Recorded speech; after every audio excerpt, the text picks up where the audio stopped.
in the research, certain measurements might be like a signal that is changing, whereas the other measurement might be the result of that signal. So if you're using hyperbaric, signals can change very quickly, like session 1, session 2, session 3, like you're using a treatment that's, turning a switch on, let's just say. But then it takes, usually weeks for the signal turning on to turn into something like, let's say, healing or stem cell mobilization or something like that. And I say that just to say that when you pull the therapy away, let's say you finish after 8 weeks, you don't just stop improving or start declining. There's usually a continued improvement over another 4 to 6 weeks because you've already sort of turned the momentum in the right direction.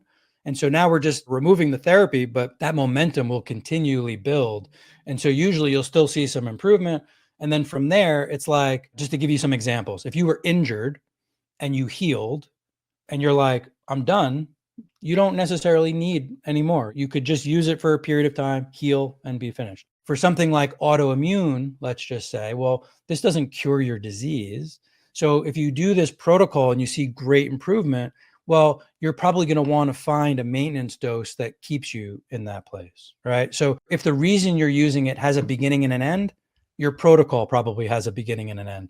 If the reason that you're using it is ongoing, well, then your usage is probably going to be ongoing, just at a lower intensity.